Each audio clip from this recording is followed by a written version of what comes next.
Time to get inspired and improve your yoga knowledge in English.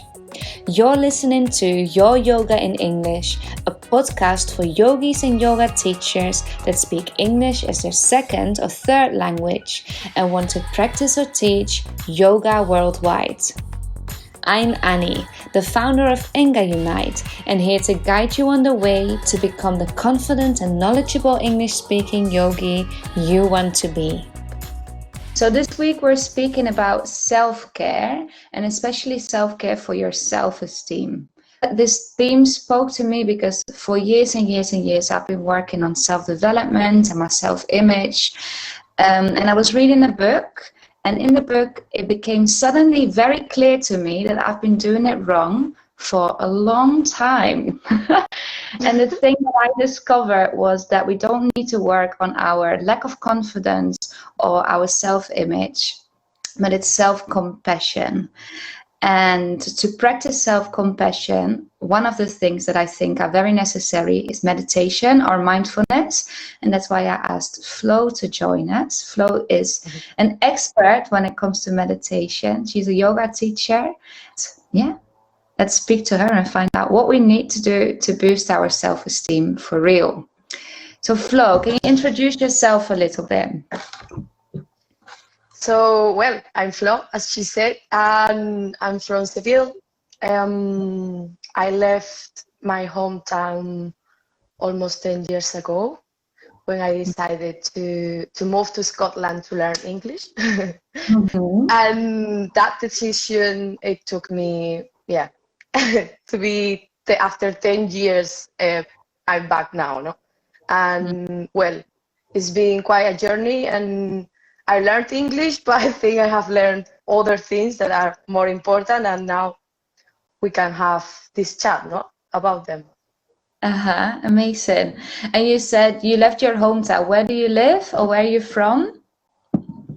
I'm from, well, my family is from Seville, from the city, but I grew up in a village very close to Seville, like 10 kilometers away. And for the people that don't know where Seville is, it's in Spain, in Europe. So how we know that you do yoga and you're into meditation, you learned English on the way, which is really important for us. We want to know all about that. But first things first, how did you get into yoga? Oh, so that's funny. Because I never did any physical, because yoga is not only a sport, but I've never be a sport person at all. So I was living in Scotland, and my friend just told me like she was going to a yoga class, and at that time I was in her house, so I was like, okay, yeah, I will go with you just to check out. And that's how it came to my life. And I remember I couldn't do half of the poses, and for me, like breathing and moving at the same time, it was just impossible. But at the end of the class, I just felt amazing, and I think that's why I came back, and I'm still not practicing. Exactly. So it's the feeling that gave you after the class that made you want to come back. Now, one important thing, and I think is very interesting for people that are watching this or will be listening to this later, you moved to Scotland to practice your English or improve your English, and you went to your first yoga class in English as well. How was that? Yes. Well, I couldn't understand half of the things either. So I was constantly just checking the teacher and see, like checking what she was doing. So I just do the same things because, I didn't have that vocabulary. And it's crazy because most of the yoga that I have learned in terms of asanas, I have learning in English. So sometimes when I teach in Spanish, it doesn't make sense. It sounds weird because I'm trying to translate from English, but definitely to know English to learn yoga, I think it's quite important nowadays. Exactly. Why do you think it's important? Because for example, if you want to learn from someone who is from India, they teach you in English. All the books are, well, they are written in Sanskrit, but then they translate to English.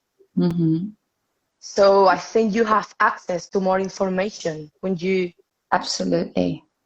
you're opening a window. So it's more for you waiting there. No? Exactly. You will get more information. There's more things and more people that you can practice with. And you can also teach maybe internationally or abroad. Yeah. So yes, that's about the English and yoga. Then obviously when you practice yoga, you went there more because your friends invited you, you thought that's nice to try. Afterwards, you felt amazing. What made you think, or what made you decide to become a yoga teacher? Oof. I have to say that then I moved to Costa Rica, and where I was living, I didn't have access to yoga teachers. So I was practicing on my own, and most of the time I didn't know what I was doing. So I decided to, yeah, I decided to do my TTC,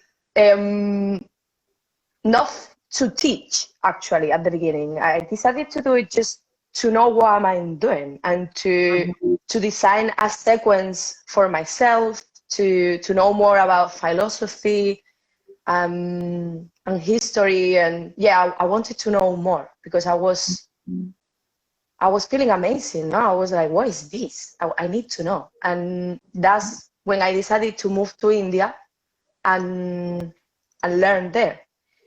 And I was teaching in India for a little bit, but then I quit, and I haven't taught in like 4 years. It was early this year when I decided to become a yoga teacher, actually. So it's, yeah. Because when I met you, you weren't teaching. I didn't even know that you were into yoga until much afterwards. We never even spoke about it. It's really funny, actually. Yeah. Love it. It's Amazing. crazy. So this self-study actually came naturally. You've always been interested in developing yourself and actually knowing what you were doing, which also is an important aspect of yoga, isn't it? Yeah.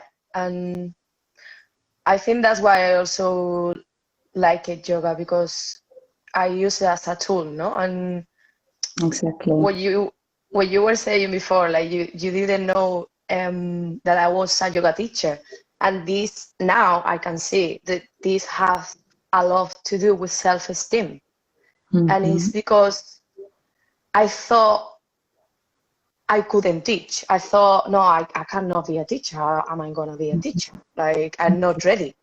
So I was thinking for years and years and years that I couldn't teach, and it's crazy, no? No, it's not crazy. I think it's normal. I share this experience. I had exactly the same feeling when I finished my teacher training. I actually quit as well. I quit yoga completely. I didn't even practice for about half a year. And then I didn't want to teach, but I started practicing again. And suddenly I just had the feeling, you know what, I do love it. I want to get on with it. And I tried again. But what was it for you that finally made you see that you were able to teach?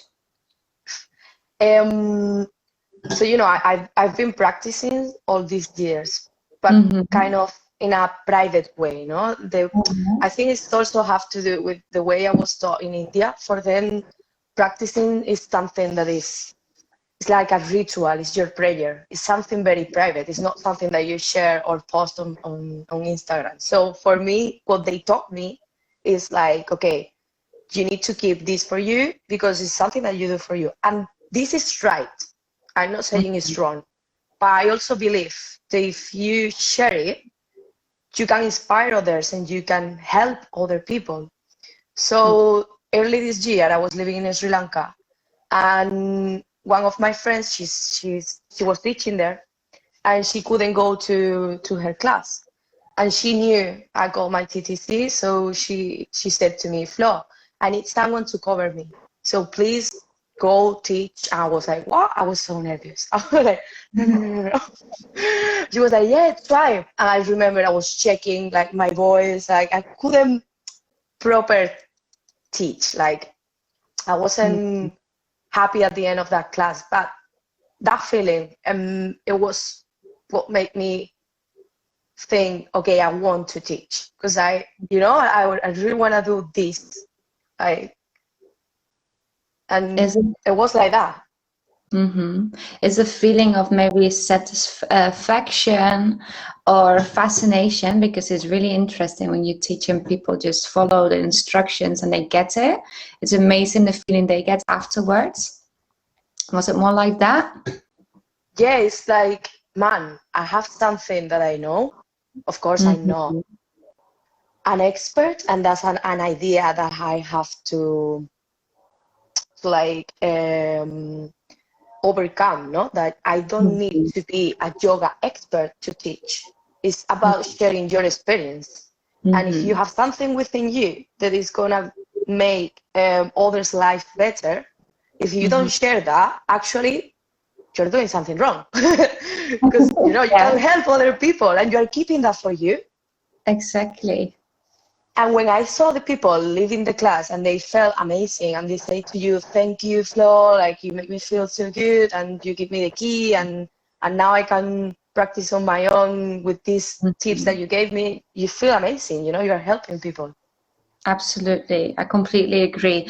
And often the best teachers are not the best practitioners or the most knowledgeable, because it's more of a way that you can transmit that information and inspire people.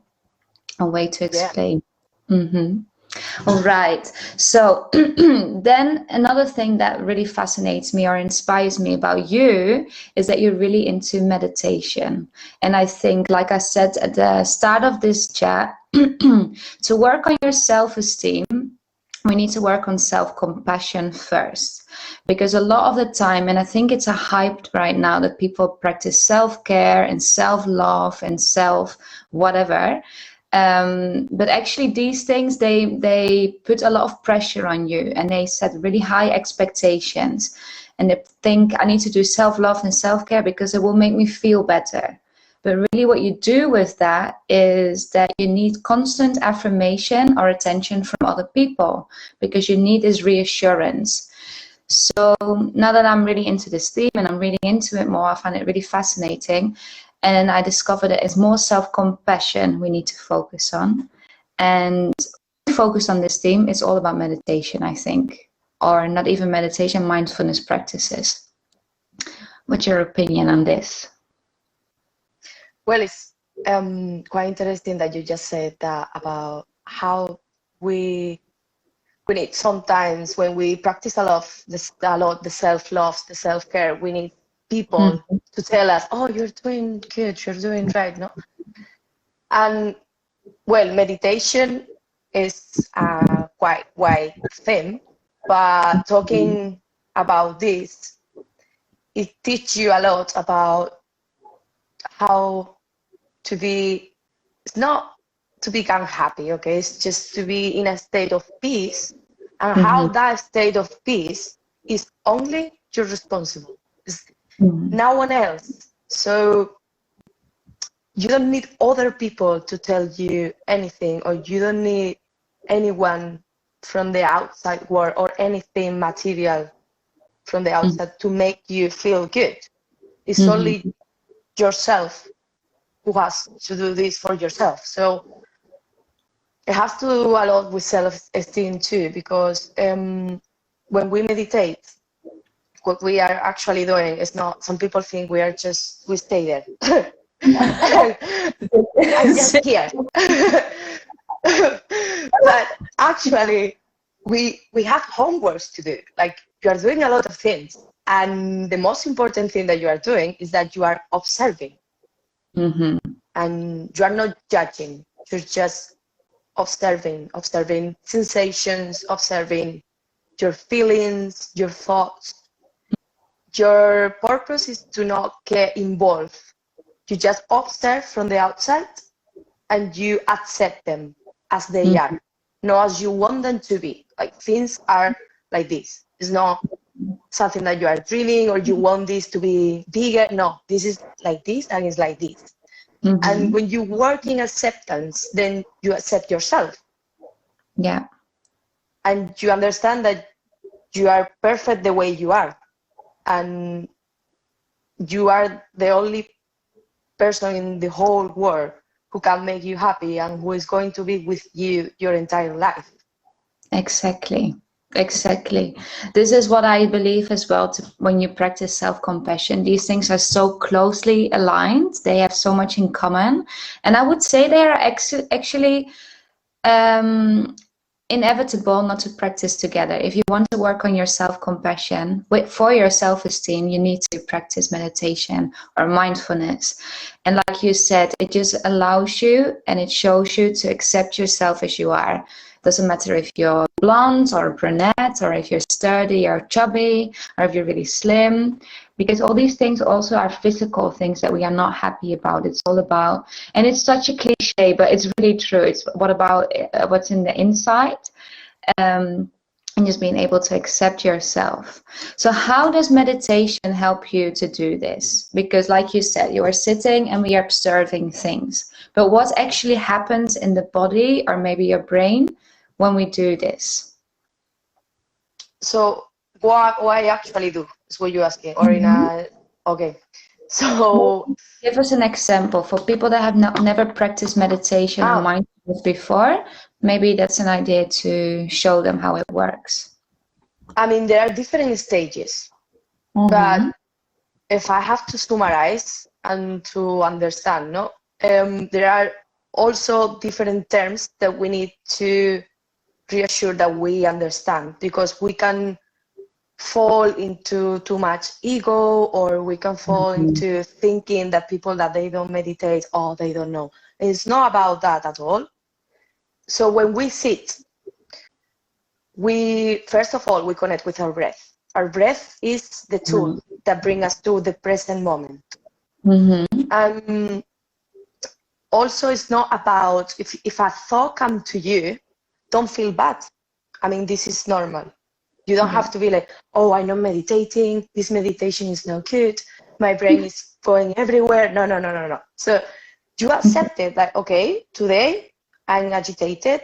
I'm not focusing because I'm feeling very nervous. So what you do is you observe that nervousness, and you observe how your heart is beating, like how is your breath. Maybe your breath is quite shallow, or maybe it's becoming deeper. So it's a tool for introspection, but also when you understand your body and you don't judge yourself, you love yourself as you are, and you understand that today maybe the meditation is not going to be very deep, but that's your meditation. So this is what you do, no? You observe how your sensations, your thoughts, your emotions, and for me the most important is that you don't judge. It's not good or bad, because in life good things and bad things are going to happen, and if you keep saying this is bad, this is good, this is bad, this is good, then you're going to suffer because you get attached to them. So it's the same with sensations. Understand them, that they come and they leave. Exactly. I often like to use the metaphor as I'm just seeing these things blowing in the wind away by thoughts, by feelings. I think also when we say to judge, there's no good and no bad. Even a feeling of like, I could do better, or maybe it's better if I do this. These are also thoughts of judgment. This is maybe a conversation for another day, because we can go on for ages. But for the people who know, there is a challenge coming up, and we will speak about these things as well. So I think it's important to know and understand your thoughts, if they are negative, positive, what effect they have on your being. And with your being, I mean the way that you think, the way that you walk, even the way that you present yourself to yourself and to others. No, and it's crazy what you're saying, because actually, I'm very, I'm very into nutrition, and I really like to see what do I eat and control all of that. But honestly, nowadays, I'm starting to think that our health, the most important thing is our emotions. It's crazy. It's not even the food that you have. Like nowadays in neuroscience, they are finding out that our emotions can change our brain, and can make our organs, not only our face, but can make our body look older. And that's why stress is the thing that is killing more people on the world nowadays. It's crazy. I think that's a really good point. I think that's also a thing that we are experiencing now during these times of COVID. Like the feelings that we have a massive impact on our mental health. And like you said, our mental health and our emotions are more damaging than the food you eat. Some people, okay, some of them, they are close to me. Other people, they are not close to me. They are just people that I know, from my hometown. But I've seen this. I've seen people that they have drink plenty of alcohol, smoke a lot of cigarettes, and they have not really healthy food. And nowadays, there is a man in my hometown that he's 90 years old, and the doctor said to him 10 years ago, "Oh, you have a cancer, you're going to die."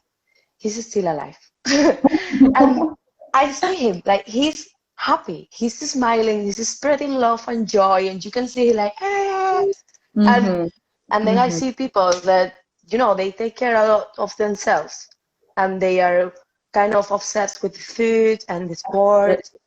But man, they are sad, they are depressed, and you see their faces, they are not happy. Yeah.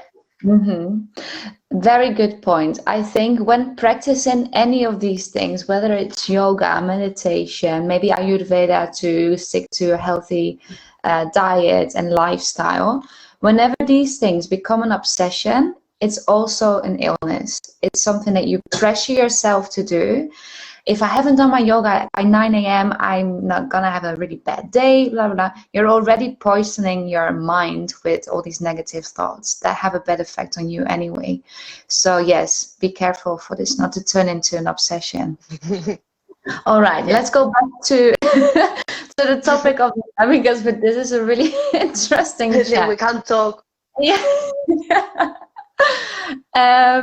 So you have practiced all these things for a while now, and I would like to know the positive effects it has on you and your life. Oof, a lot. Yeah. I can see it now. And actually, I would say that I've been practicing yoga for a lot of years, and I thought I was meditating, and well, maybe I was, but if you meditate, but then when you go to the real world and you interact with others, you don't apply that meditation, it doesn't work like that. So now I can see I was doing that. I was meditating and blah, blah, blah, blah, blah, but then I didn't change. And when I'm talking about changing, it's talking about, there are things, we all have things, a dark side, that we know sometimes it cannot be good for the people who are around us, and we need to work on that. We don't need to be hard on us or push ourselves, but it's something that, meditation is about acting from love, and not most of the time we are acting from love. When I started to meditate properly and understanding all these terms that I was telling you, and well, you told me also, no, compassion, love, understanding the impermanence of absolutely everything. We're going to die. Everything is going to die. And it's nothing to be sad at it. It's life. It's beautiful. It's transformation. It's everywhere. When we understand all of this, and we learn this not because someone is telling me this, not because I'm telling this now. We learn this because we sit and we meditate and we observe all these things. Then when you interact to others, you do it from a healthy perspective. And I can see that in myself now. Of course, I have a lot of things to change and to work on. But I can see now that I don't mind where I am or with whom, or if I can have my meditation, and that's everything for me now. I can be, I don't know, maybe maybe it's too much, but maybe I can be in prison. And I think meditation makes me free, it's something that Actually, now that you're saying this, I think people that don't practice meditation or mindfulness, some people naturally are very positive and accepting, and they don't necessarily need these practices straight away, but they do practice it in another way that maybe is more familiar to them. But people that don't do it and they keep pushing themselves, and like we spoke earlier, they are obsessed to live in a healthy life. They are actually a prisoner of their own mind. Now you said, so people, you won't get into meditation if you don't sit down. And it's not something that you've been told. You really need to practice this and also make the time for it. Do you need to be spiritual to practice meditation? I would say that not at all. And actually, I've honestly, I've never been a spiritual person. I'm very rational, and when I experienced all of this myself is when I started to study quantum physics and neuroscience, because I wanted to understand, okay, what's going on with me, because I'm feeling crazy things. I'm not crazy, I think. You don't need to be spiritual. It's just observing things. It's not about believing something that you cannot see or something that someone is telling you. You are just sitting and observing, and you start to, of course, after months, it's not something that you reach in a week, but if you sit and you are patient and you observe, like the things, the truths will come to you, and you just start to see more clear. You start to understand things. You start to understand that all this world that we have around us, we have created all of this. I'm not saying it's a lie, but we have created all of this. But the truth, the inner truth, is within us. And we don't listen to ourselves because we are too distracted. So it's not spiritual, it's just about listening. I agree. Really nice, really good points there. Amazing. So imagine there's people listening that maybe have never practiced meditation before. Do you have any ideas where they could start, or exactly what they could start with? I would say, well, first of all, this is very important. Find a comfortable sitting position. And yeah, this is very important, because some people ask me, like, can I meditate lying down? Or you're going to fall asleep. So it's very important to just sit in any position, but try to find one that it doesn't matter how it looks like. So you don't have to meditate on your lotus, which is very beautiful, but you are going to last 3 minutes. You need to find a comfortable position, like maybe just sitting on a chair. This is very important, because if you move your position, you are not focusing. You are thinking, oh, I'm not comfortable. So you need to be very comfortable. And the most important too is just to connect to your breath. Just listen to your breath, observe your breath. Don't make it deeper. Just observe your breath as it is, not as you want it to be. Exactly. The sensations that you get when the air is coming through your nostrils, the sensations you get when your chest is expanding, just observe. Or any sensation that you can feel in any other part of your body. If at any time your mind is wandering, just accept it, my mind is wandering, and come back to your breath. That's the starting point. Yeah. Absolutely. And would you recommend them to do this alone when just sitting on their chair and breathing? Or maybe listen to a guided meditation?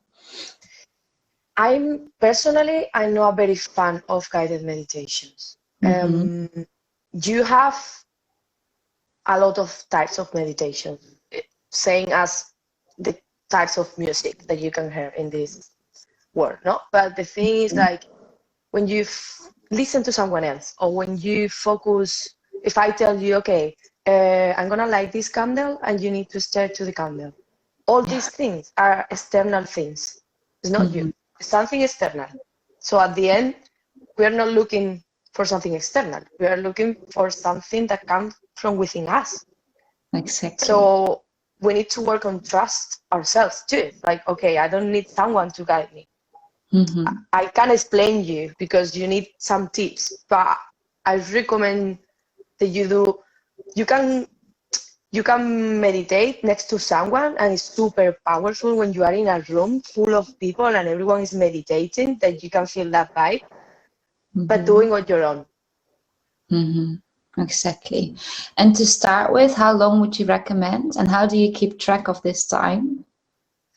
You need to set an alarm.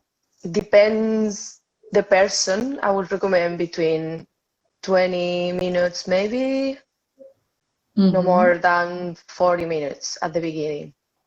And like you said, in those 20 minutes, personally, I do practice meditation. I wish would do it more often. I'm not doing it every day, for example, but I would find it hard to do it for 20 minutes. Do you think a shorter period of time is also acceptable? I mean, it's also acceptable, but I think it doesn't have to be easy.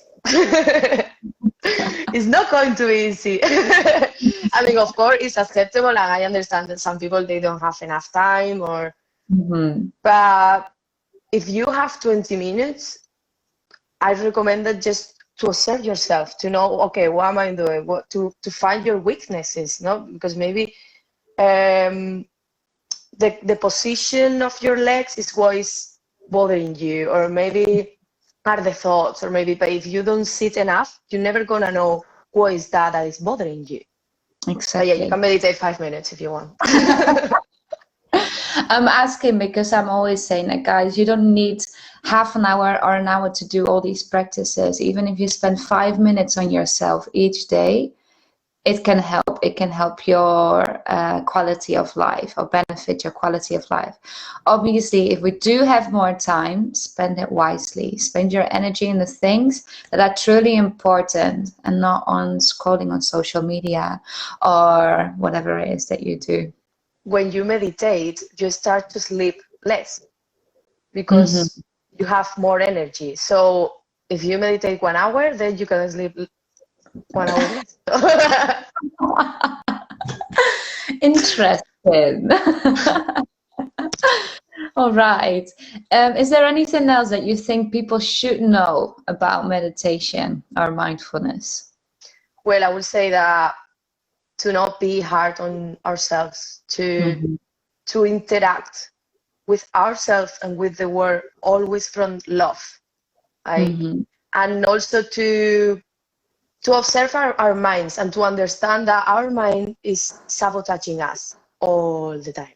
So yeah, observe. It's just about observing, and then magic happens. And the rest will come, your experience. So just to summarize, we spoke about self-esteem and self-confidence, but most of all, self-compassion through meditation or mindfulness practices. Like you said, Flo, I think the most important thing is to practice this acceptance.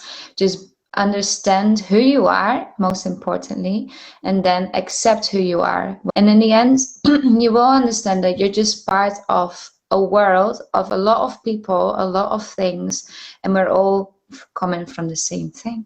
It sounds very spiritual, but really it's super basic. If you do want to know more about this, we have a challenge that's in January, and we will speak about these things in more detail. If you want to know more about Flo, where can we find you? And where can we maybe practice with you? Maybe if someone is in Cádiz, I'm here. You can find me on Instagram, Flo Aloha Yoga. If you want to practice with Flo, or if you want to just follow her on social media, we will link her accounts in the description. If you want to know more about Enga, you can go to the website or listen on the podcast. Thank you so much for your time. I really enjoyed it. Thank you, Annie. I hope it's been an inspiration to everyone watching. I hope so too. Thank you very much, everyone. Thank you, Annie. I'll see you soon. You listen to Your Yoga in English, brought to you by Enga Unite, a unique online learning platform for non-native English-speaking yogis and yoga teachers. If you feel inspired and liked what you learned today, don't forget to subscribe, leave us a review, and follow us at Enga Unite and become a member of our online community, Your Yoga in English, on Facebook. Practice, rest, repeat, and all will come.